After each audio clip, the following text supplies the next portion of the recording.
صدیقی صاحب بہت شکریہ. صاحب آپ نے متعدد عدالت کی کارروائیاں دیکھی ہیں. یہ جو آج معاملہ ہوا ہے اس کیس میں یہ بلڈ اپ ہوتا آپ کو نظر آ رہا تھا کہ ماحول ایسا بن گیا ہے, یا جوڈیشری میں ویسے ہی ایک واضح ڈیوائیڈ ہے جس کی آج مثال ہمیں نظر آئی ہے؟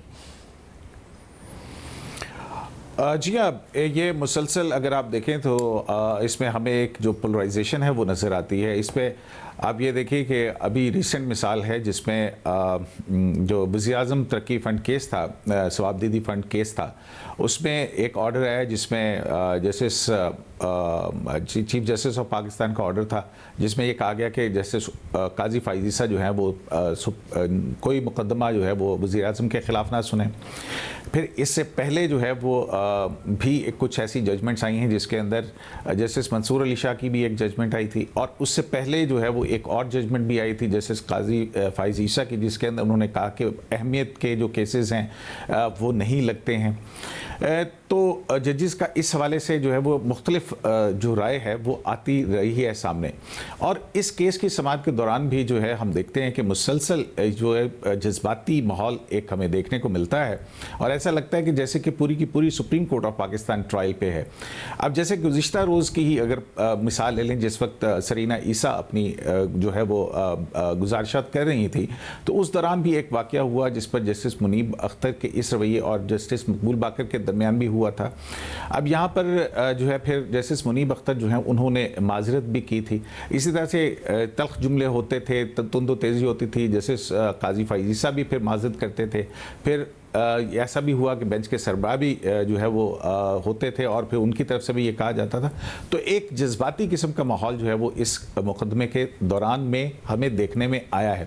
اور آج جو ہے وہ جو ایک بیک ڈور پیچھے چل رہا تھا شاید وہ جو ہے وہ ابھر کر سامنے آیا ہے, اور آج واضح طور پر جو ہے وہ ایک سپریم کورٹ کے اس بینچ کے اندر ایک اختلاف رائے نظر آیا, جس میں کچھ جج صاحبان جو ہیں وہ یہ کہہ رہے ہیں کہ ایڈیشنل اٹارنی جنرل جو حکومت کی طرف سے کو ریپرزینٹ کریں ان کو پورا موقع فراہم کیا جائے, جبکہ جسٹس مقبول باقر جو کہ پہلے بھی جسٹس قاضی فائز عیسیٰ کو بھی اور مسز سرینہ عیسیٰ کو بھی یہ مسلسل کہتے رہے کہ یہ ریویو کی جورسڈکشن ہے, اپنے جو معروضات ہیں ان کو محدود اور ٹو دا پوائنٹ جو ہے اس کو رکھیں. تو آج جب جسٹس مقبول باقر نے یہی بات ایڈیشنل اٹارنی جنرل سے کی تو اس میں اس کے درمیان میں جسٹس منیب اختر ایک مرتبہ پھر جو ہے وہ بولے, اور انہوں نے کہا کہ عامر رحمان صاحب آپ جاری رکھیں, یہ کوئی ٹائم کے خلاف دوڑ جو ہے وہ نہیں لگی ہوئی ہے. اس پر جسٹس مقبول باقر جو ہیں وہ انہوں نے کہا کہ یہ کوئی طریقہ کار نہیں ہے کہ جب ایک سینئر جج بول رہا ہو تو آپ اس کو بار بار مداخلت کریں اس کے اندر. پھر اس کے بعد جسٹس سجاد علی شاہ جو ہیں ان کی طرف سے بھی یہ کہا گیا کہ اگر ایسی بات ہے تو پھر ہم اٹھ کر چلے جائیں گے. تو اس پہ جو ہے وہ جسٹس مقبول باقر نے یہ کہا کہ یہ دھونس اور دھونس جو ہے یہ اس طرح سے نہیں کرنی چاہیے. اور جہاں آپ نے کہا نا کہ وہ جسٹس مقبول باقر اٹھ کے چلے گئے تھے, نہیں, اس سے پہلے جب یہ ساری بات چیت ہو رہی تھی تو جسٹس عمر عطا بندیال نے انٹروین کیا اور کہا کہ ہم 10 منٹ کے لیے ملتوی کرتے ہیں. تو اس پر مقبول باقر صاحب جو ہیں انہوں نے کہا کہ یہ 10 منٹ کے لیے ملتوی کرنے سے کچھ نہیں ہوگا, سے کیا ہوگا. اور پھر جب یہ بات چل رہی تھی تو جسٹس مقبول باقر نے بھی یہ کہا کہ اگر غیر ضروری طور پر اس مقدمے کو طوالت دینی ہے تو اس کا مطلب ہے کہ مقصد کچھ اور ہے, کیونکہ جسٹس منصور علی شاہ جو ہیں وہ اس بات پہ اشارہ کر چکے تھے کہ جو ایک فاضل جج ہیں جسٹس منظور ملک وہ ریٹائر ہونے جا رہے ہیں. تاہم اس پہ پھر اس کے بعد جب یہ 10 منٹ 15 منٹ کا وقفہ ہوا, عدالت واپس آئی, تو جسٹس عمر عطا بندیال جو ہیں انہوں نے کہا کہ جسٹس مقبول باقر جو ہیں وہ بینچ کی ڈارلنگ آف دا بینچ ہیں.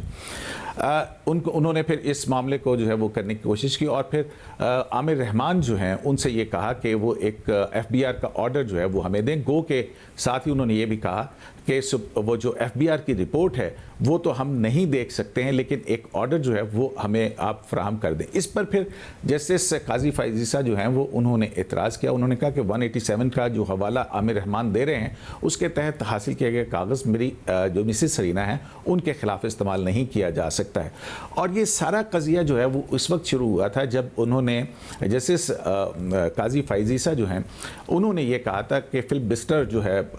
ایک ٹرم ہے کہ جیسے امریکہ کے اندر جب کسی قانون سازی کو روکنا ہو, اس میں طوالت کرنی ہو اور طوالت کر کے اس کو نہ مکمل ہونے دیا جائے, تو یہ وہ طریقہ کار جو ہے وہ لگ رہا ہے کہ جس طرح سے ریویو کے اندر لمبی لمبی ججمنٹس جو ہیں وہ پڑھی جا رہی ہیں. لیکن جسٹس عمر عطا بندیال نے پھر جب یہ ساری بات ہوئی تو انہوں نے کہا کہ یہ ہم یہ جو مقدمہ ہے یہ سپریم کورٹ آف پاکستان کے لیے بہت سینسٹیو ہے اور ہم حلف کے نیچے ہیں، اور یہ ہماری ڈیوٹی ہے کہ کسی بھی فریق جو ہے اس کو مکمل طور پر سنا جائے۔ اور ساتھ ہی انہوں نے یہ بھی عامر رحمان سے کہا کہ اس پر جسٹس باقر جو ہیں انہوں نے پھر پوچھا کہ آپ کتنا وقت لیں گے، تو حکومت کی طرف سے یہ کہا گیا کہ وہ 2 سے 3 دن لیں گے، لیکن پھر انہوں نے کہا کہ میں کل جو ہے وہ اپنے دلائل مکمل کرنے کی کوشش کروں گا۔ اور پھر بالخصوص جب یہ بات ہوئی ایک ایف بی آر کے آرڈر کی، تو اس پر بھی جو ہے وہ ہمیں یہ دیکھنے کو ملا کہ جب یہ جسٹس عمر عطا بندیال نے یہ بات کی کہ وہ آرڈر جو ہے وہ پیش کریں،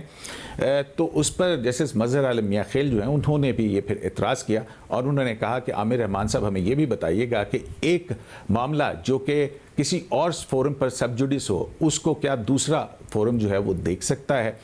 تو اس کے بعد پھر جو ہے یہ کارروائی اس پہ پھر عمر عطا بندیال صاحب جو ہیں انہوں نے یہ کہا کہ ججز بھی سوال کرتے ہیں تو ہم یہ وقت بھی جو ہے وہ عامر رحمان صاحب آپ کو دیں گے، اور پھر سہیل ظفر صاحب جو ہیں ایک اور ایڈیشنل اٹارنی جنرل ہیں، تو آپ کتنا وقت لیں گے؟ تو انہوں نے کہا کہ میں جو ہے اڈاپٹ کروں گا انہی کے عامر رحمان صاحب کے آرگومنٹس، تو انہوں نے کہا ہم آپ کا وقت بھی ان کو دیتے ہیں۔ تو اس کے بعد پھر جو ہے وہ سماعت کل صبح تک کے لیے ملتوی کر دی گئی۔ بہت شکریہ حکیم صدیقی صاحب نے سارا احوال بتایا۔